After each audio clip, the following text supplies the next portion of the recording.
Good afternoon, everybody. Thank you for joining us today. We're just going to give it another 30 seconds or so, just for some more participants to join, and then we'll get started.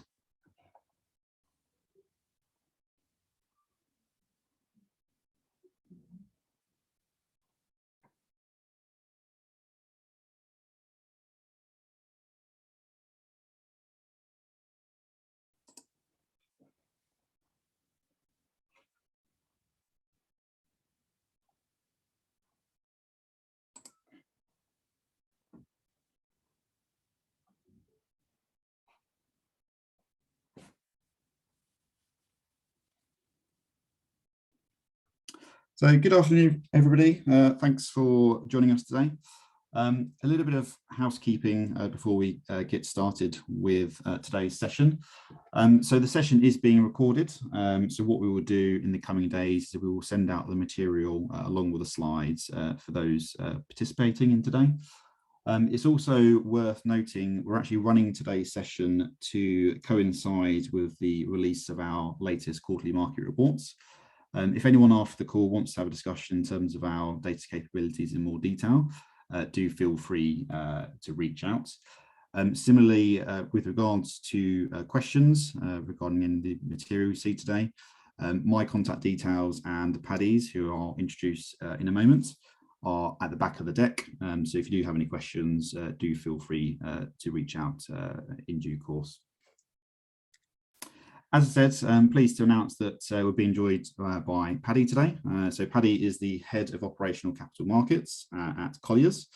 And Paddy will be kind of taking over towards the back end of this session, really providing an update to the investment and development landscape. So I look forward to seeing what Paddy has to say there. In terms of today's topics, we've got quite a few to get through in a relatively short space of time. So we're going to start by looking at the latest demand data generated from the StuRents platform. We'll then look at how that demand has changed, particularly quarter on quarter. We'll then go through some of the latest planning application updates and updates to the pipeline. What we're then going to do is actually focus on the latest student visa data, which is now out for last year. And there's some interesting insights there. And then we're lastly going to be looking at the differences in search budgets really between domestic Chinese and actually Indian students as well. And again, there's some interesting insights we're going to cover. And as I said, finally, we'll pass over to Paddy for his update as well. So to begin with, let's start with demand. For any of you that were attending the Global Student Housing Conference a few weeks ago, you may recognize this slide. We've actually updated this just so it has the very latest data. But really what we're trying to do here is provide a bit of insight into demand growth per accommodation type. So on the left-hand side, we obviously have demand for HMOs. And on the right-hand side, we have demand for PBSA. Now, if we look at basically inquiries generated by the StuRents platform for HMOs to start with, year on year, we're up about 25%, and that's reflected by the dark orange line on the left-hand chart there. So, really strong, robust demand growth for HMO inquiries so far this season. The other kind of key takeaway from that chart, which is pretty clear to see, is the seasonality in the HMO markets. Obviously, the majority of HMO demand, so that's searches, inquiries, and bookings, is really taking place very early in the letting cycle. So as we progress through the rest of the cycle this year, we would expect those volumes to be relatively low compared to the start of the season. But as we can see from that particular chart, that is very much in line with expectations. Looking at PBSA demand, year on year, we're actually up pretty considerably. So we're up about 113% year on year in terms of inquiries for PBSA. Obviously, that is very much skewed, though. Last year, obviously, was impacted by COVID. So we're comparing that to a particularly low base.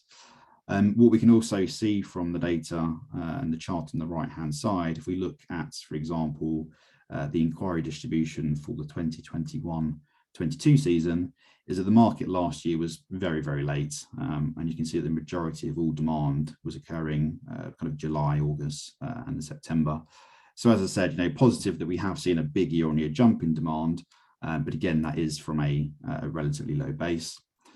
We are now kind of approaching the kind of the peak season for PBSA demand though. So again, we can see from the kind of dark orange line there, the level of inquiries for PBSA this year. Obviously, that's going to be very interesting to see how that plays out for the remaining months. And that's something we're going to obviously keep a very close eye on. And obviously, when we get to the end of the season, that's where we'll be able to do a bit more benchmarking in terms of PBSA demand growth this year versus last year. Moving on to search behaviour, what we can do is use the data collated from the StuRents platform and start to look at how search behaviour has changed this quarter versus last.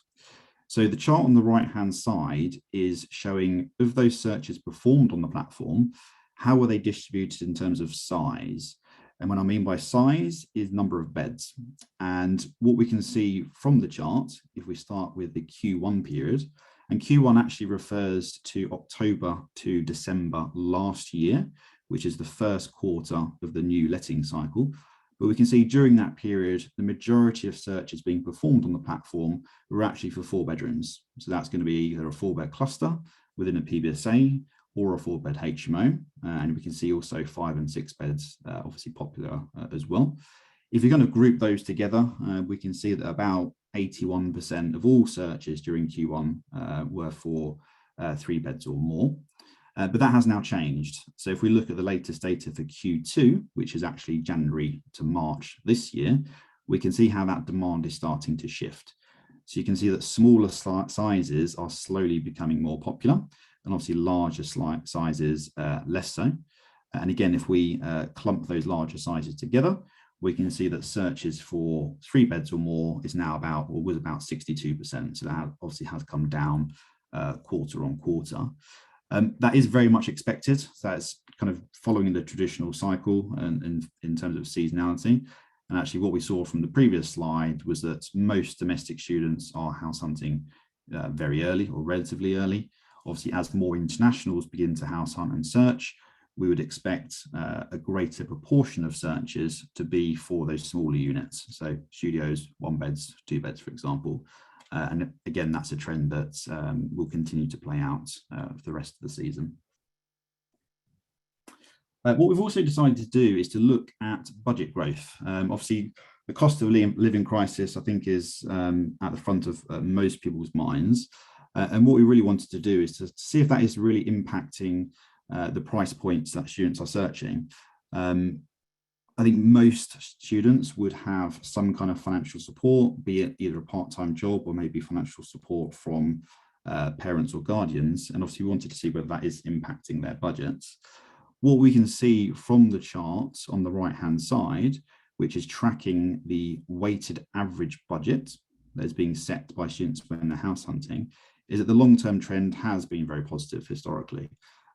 Obviously, there are some month-on-month changes and seasonal fluctuations there, but in general, the trend has been very much upwards. Now, if we look at the latest data for the January to March period this year, the weighted average budget that was being set by students was around about £143 per person per week. If we compare that to the same period last year, it was about £135 per person per week. So whilst despite all these current headwinds with regards to the cost of living crisis, year on year, the average budget for Q1 or Q2, sorry, I should say, is about 5.9% higher. So there is continuing to increase, which is obviously broadly positive for the market. Part of that will be supply driven. Obviously, if you are a house hunting student and rents have increased year on year, if you want the equivalent property that you had last year, you obviously need to increase your budget to then basically find that property. But again, the fact that budgets are continuing to increase is obviously a positive sign for the industry. Moving on to look at some of the latest planning updates. So on this particular slide, the chart on the right depicts the number of new beds that have been submitted, and that's reflected by the bars on the chart, as well as the 12-month rolling total. And that just allows us to look at the trends over the long term. In terms of the latest data, what we can see is that in the first 3 months of this year, just shy of about 7,000 new PBSA beds were put forward. It sounds like a lot, but actually we'll see how that compares in a moment. If we compare that to the same period last year, it is up slightly. So in the same period of 2021, you're looking at just under 5,000 beds. So year on year, that has jumped a little bit. But as I said, that's really down on historical levels. So if we look back at 2020, for example, again, the same 3-month period, there were more than 14,000 beds added or submitted in one particular quarter. So again, that is reflected in the charts insofar as total planning activity has definitely slowed compared to historical standards. In terms of the number of beds approved in the last 3 months, so we're looking at about 5,300 beds were actually granted planning permission. That is down ever so slightly compared to the previous quarter, but is actually up slightly year on year. In terms of the total pipeline, we're now looking at about 110,000 beds in the pipeline at the moment, of which around about 80,000 already have planning application. And obviously the remaining 30,000 are essentially still awaiting a decision. Obviously in the current inflationary environment, we wouldn't expect all of those beds to be submitted, but it's still interesting to note obviously the total number of beds that's currently in planning. We've just picked out some particular developments here. This is by no means a comprehensive list. Obviously, it goes well beyond this. On the left-hand side, we have essentially new applications that were submitted in the last 3 months. And on the right-hand side, we have, again, just picked out some of those that received planning permission. So just to kind of run through some of these. So we saw, again, in the last 3 months, a very, very large scheme put forward by Downing in Leeds for essentially over 1,200 beds. Nottingham has been a very, very active market, which we'll come to actually shortly. But we saw a pretty substantial 790 bed scheme in Nottingham put forward, and actually some other schemes as well in Nottingham. There was another scheme put forward by Downing in Brighton for over 500 beds. And again, a relatively large scheme in Norwich as well that was submitted. In terms of those that were approved, so there was a pretty large 1,000-bed development done by Oxford Brookes, and that was, again, granted planning permission in the last quarter. Picking out just a couple of those in Nottingham that received planning. So we saw a 702-bed scheme, as well as a 293-bed scheme. And then finally, on this particular list, we have a 153-bed development in Haymarket Yards in Edinburgh that was also approved. Again, this is by no means a comprehensive list. Obviously, the list goes well beyond what we could show in one slide, but it just gives you a few of those notable updates. In terms of pipeline by location, so the chart on the right, again, we've picked out some of the largest pipelines there. But we can see that, as I said, Nottingham now has a very significant planning application pipeline. It remains one of, if not the most active markets in terms of new developments being put forward. And actually in the last quarter alone, we saw around about 1,700 beds submitted for planning. And again, as I said, that takes the total pipeline in Nottingham to around about 12,000 beds or just under. London's pipeline is actually larger in terms of absolute bed numbers, but obviously it's relatively small when you consider the total size of the London market and the total size of existing supply there as well. What is also worth noting is the locations that still very much seem to remain out of favour with investors and developers. Newcastle is an example of that. Cardiff is perhaps another as well. Obviously, those markets had a fair amount of supply delivered historically. At the moment, very little activity going on there in terms of new applications. Particularly interesting somewhere like Newcastle, where demand has continued to grow, yet, as I said, no real developments being put forward there. I think that does present some interesting dynamics, if not now, then certainly in 2, maybe 3 years' time, if demand continues to grow, there are question marks whether that's going to be met by additional supply, given that lack of pipeline.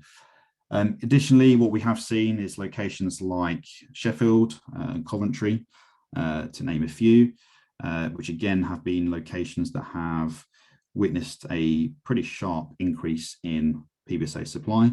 And what we're now seeing in those locations is a real drop-off in planning application activity. And really that just comes down to, again, fundamentals in those locations, but also reiterates the fact that every location is very different. So you'll have locations like Nottingham, as I've explained, that are very, very active, whereas locations like Sheffield and Newcastle now are really not active at all. Moving on, what we've decided to also look at is student visas. So the data for the whole of 2021 was recently released, and we thought it would be interesting to look at how that has changed over time. On this particular slide, what we have done is we've looked at the student visas that have been issued by domicile, essentially, or albeit we've grouped that. And what we can see there is actually, if we go back to 2019, of all the student visas that were issued, around 42% were to Chinese students. Now, what is really interesting to note is how that has changed. So if we look at 2021, Chinese student visas equated to about 28% of the total. So yeah, a substantial decline in the proportion. Now, what is worth noting is that is not due to a decline in the number of visas being issued to Chinese students. It just reflects that actually the number being issued to students in other locations has rapidly increased, and Indian students is a prime example of that, which we'll come to in a second. On that point, on this particular slide, we have looked at that data over the longer term, which is on the right-hand side. If we focus on the data for China, which is the dark blue or navy line on the chart, we can really kind of see, again, over the long term, how those student visas have grown, and they've grown pretty considerably. If we look at, for example, the number that were issued in 2021 versus, say, 2012, they're up about 113%. So a significant increase over the long term. Obviously, what you can immediately see is the impact of COVID from that chart. And obviously in 2020, we saw a reduction of about 32% in the number of Chinese student visas being issued. Obviously, during COVID, something that we've discussed previously on these sessions, we saw a lot of positive numbers coming out still from the likes of UCAS and HESA, promoting the fact that international students still wanted to come to the UK. And again, that's very broadly positive for the market. But what we saw from the visa data is that they just weren't going to come, or fewer were going to come than normal, either due to travel restrictions or due to the continued uncertainty due to COVID. In terms of the latest numbers issued for Chinese students, so year on year we are up pretty considerably, about 48%, albeit that is from a low base due to the nature of last year. However, if we look at the numbers issued last year versus, say, 2019, they're still up. So they're still up 1.4%. Not a massive jump, but still in positive territory. Just for a bit of context, if we look at the rate of growth in previous years, in 2019, for example, Chinese student visas jumped by about 20%. So a significant rise. And actually in 2018 as well, they were up about 14%. So the pace of growth this year has not been fantastic. So it's going to be very interesting to see whether that is still a short-term blip due to COVID, or whether it's a general slowdown in the pace of growth in Chinese visas being issued. The other big kind of takeaway from the chart is the growth in visas being issued to other countries. Predominantly that's to Indian students, and we've seen a significant jump year on year. It's about 90% increase year on year. Again, if we look at the number of visas being issued to Indian students last year versus 2019, we're up about 165%. So again, a very big jump, both year on year and from levels reported in 2019. The other kind of key takeaway from the chart is the data for Europe. So that has historically been pretty static. What we saw due to Brexit was EEA students, so those from European Economic Area have basically lost their home status, and therefore that's why we've seen that bit of a jump in 2021, because those students are now having to apply for visas, whereas previously they didn't need to.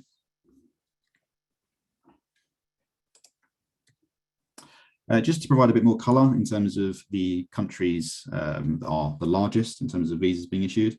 So China is still top of that, albeit is being rapidly caught up by Indian students. But we can see some of the kind of year-on-year changes there. So Nigeria up considerably, Pakistan, Bangladesh as well, albeit from a relatively low base. In light of those changes to visas, what we have looked at is budget distribution. And really what we wanted to do is to try and provide a bit of colour in terms of at what price points are Indian students in particular searching versus, say, Asian or domestic students. And what we can see from the chart on the right-hand side is they typically have a comparably low search budget versus Asian students. So the chart on the right is showing at what price points were either Indian or Asian students looking at properties on the platform. And what we can see from the data is that on average, Indian students were searching and looking at properties at about £140 per person per week, roughly. Whereas for Asian students, as we'd probably expect, that is considerably higher, about £182. So simplistically, it does appear that Indian students do not have the same level of budget as their Asian counterparts. Just to provide another comparison there as well, this particular chart, again, is looking at India versus domestic. And you can see that the spread is slightly larger for Indian students. There is a proportion that are searching for higher priced accommodation. But on average, again, Indian students' budgets are probably closer aligned to domestic than they are to Asia. And obviously, particularly for PBSA operators that may be either relying or trying to target Indian students, as we see that demand pool grow, it's just important to understand what their budgets are. And obviously, that might impact marketing, for example, and strategies around that. At this stage, I'd like to hand over to Paddy, and really excited to see what Paddy has to say about the market. So Paddy, it's over to you. Thanks, Rich. Appreciate all of that. So I'm just going to go do a couple of slides, really more focusing, I guess, on some of the qualitative kind of views of the market so far this year, rather than the kind of the numbers. But starting off with some numbers, I guess we've seen PBSA investment volumes over the first quarter of this year are about 1.4 billion, which sort of is tracking in line with getting to a kind of 4 to 5 billion this year. I think it will be more than that. There are a number of portfolios at the moment under offer or coming to the market. Obviously, one quite significant one in Student Roost. So be interesting to see where those sort of trade. So I think we'll probably see overall numbers being fairly high this year, but and probably skewed slightly towards some of the bigger portfolio trades.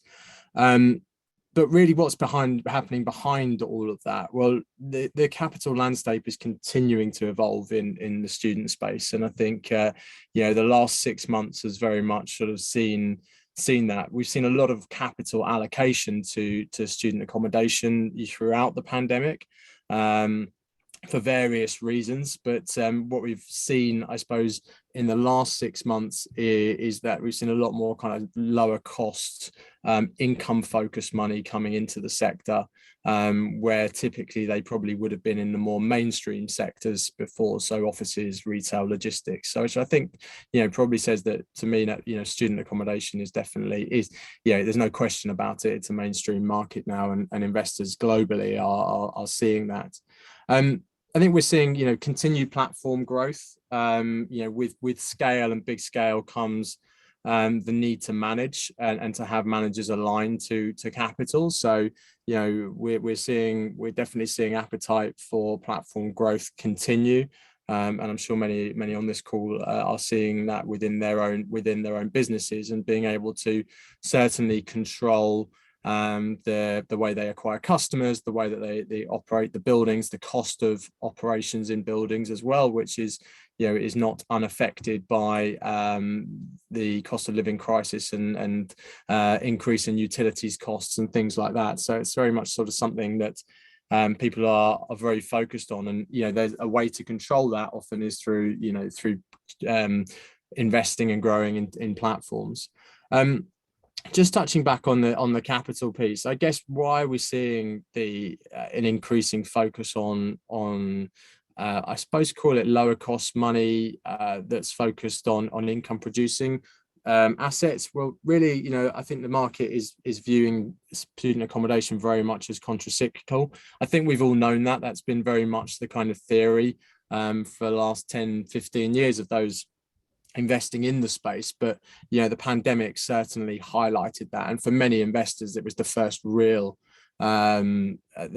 experience of seeing student accommodation sort of tested, and especially now that we're going into, there's a lot more global and macro volatility in the world, and with recessionary fears in many sort of developed markets rearing their head.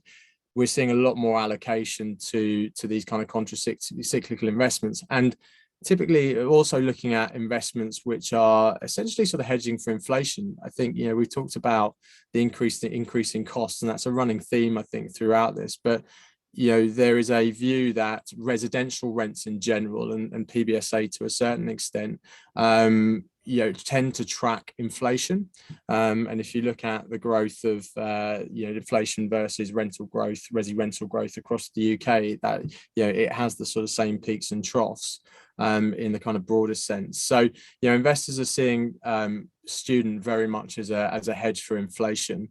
So it is now considered to be a safe asset class. I think the other thing sort of probably driving it in the UK is very much the sort of the weak pound, especially against the dollar. So American, US or dollar denominated investors are seeing the UK as a very attractive place to be at the moment, which is again driving the investment interest into the space as well. If I look at a lot of this capital that's coming into the market and looking at the market, they're relatively agnostic as to kind of what bed sector they want to go in. So whether it's multifamily residential, single family housing, co-living, student accommodation. However, student accommodation still offers a fairly attractive spread to mainstream resi, albeit in some markets that is compressing. And I think over time, we would expect to see that spread to be compressed and sort of come in line with what we've seen in the US. But the debate is that 5 years or 10 years away. I think we can debate that. But for the moment, in many markets, we're seeing that spread sort of be very attractive for investors. In some of the, I guess, in probably places like London and other markets which have an international focus, that spread is less, but it's certainly one of the drivers at the moment. And ultimately, it's where student accommodation is where investors can get income producing assets. They can't necessarily get them across other asset classes. Just looking slightly wider, I think the European markets, there is good capital allocation to do student accommodation across Europe, but I think the lower cost money is certainly finding it still to be too nascent to get significant scale. So which is meaning that they're just turning back to focus on the UK. So if people are looking, especially new entrants looking to do larger deals, they're finding it more difficult to do in continental Europe because essentially the stabilized stock doesn't exist. So they're coming very much into the sort of UK market. So I think, we're still a few years off, probably I'd say lower cost money at scale penetrating the European markets.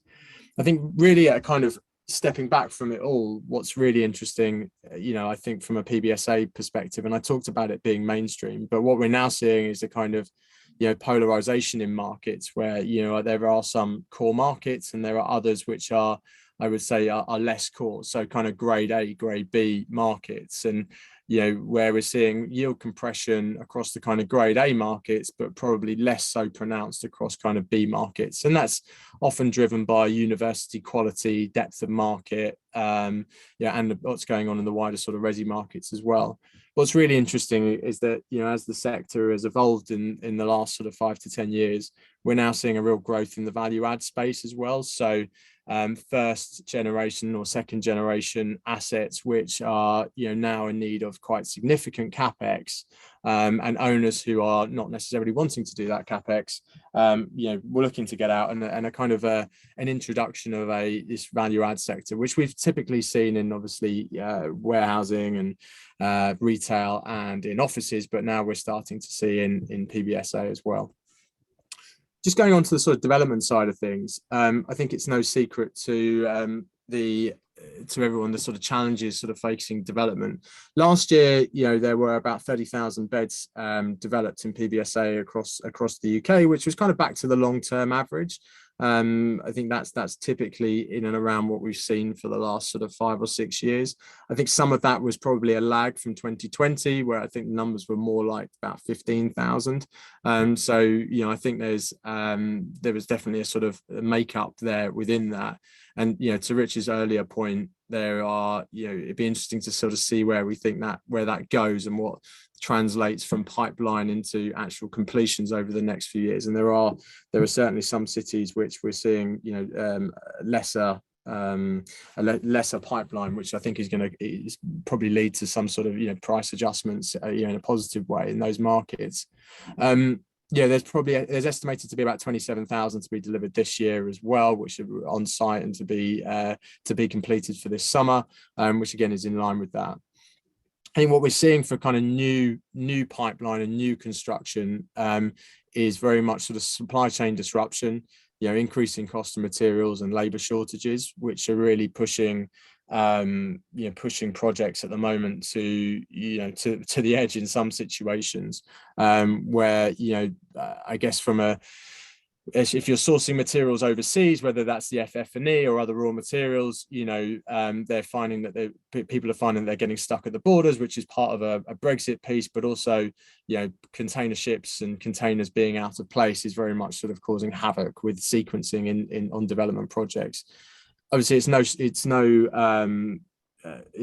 being hidden that there's lots of increasing cost of materials. That's raw materials, but also sort of manufactured materials as well. So doors, windows, all of those kind of things. But things like obviously like concrete, steel, have increased significantly over the last few months, which is really sort of challenging viability on a number of projects. And generally, labour shortages at a local level as well is meaning that people are just struggling to get the right trades and the right skills on site to meet timelines.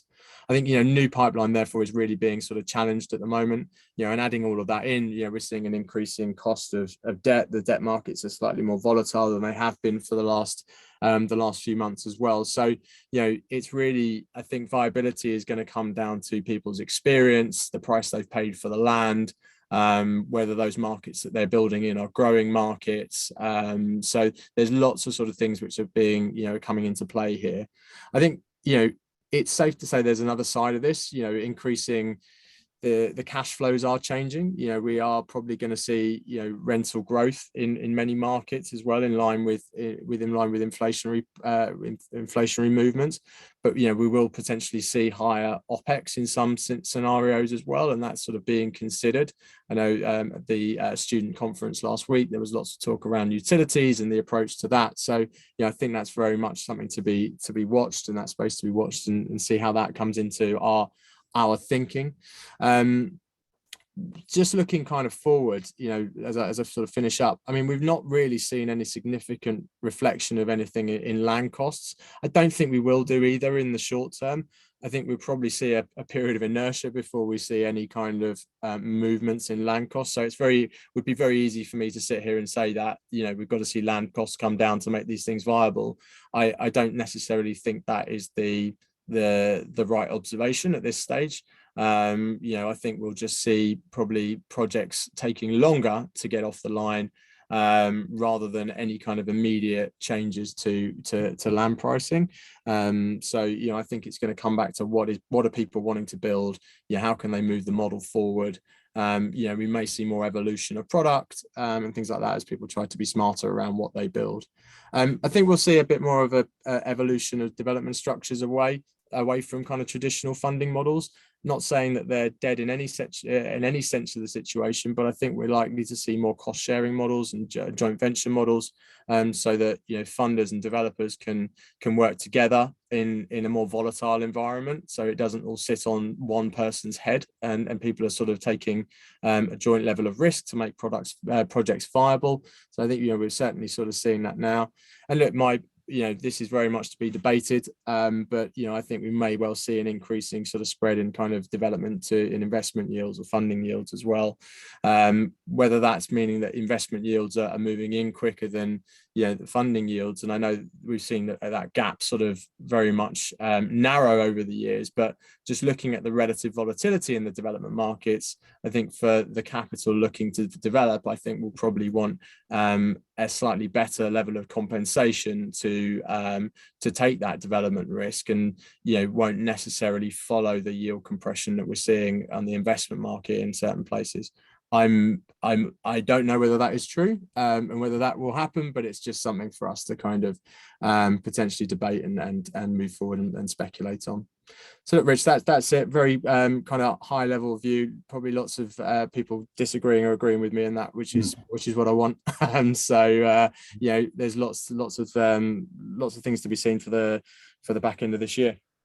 Paddy, really appreciate the update. I think there's a lot of interesting content there, and a lot of participants on the call will have found that interesting as well.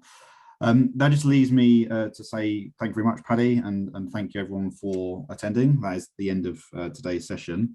As I said at the start, our details are on screen at the moment, so if you do have any questions, do feel free to reach out. As I also mentioned, we will be sharing the recording as well as the slides in the coming days, so do keep an eye out for those as well. That's it for today. Hopefully speak to you all again soon, and enjoy the rest of your day. Take care.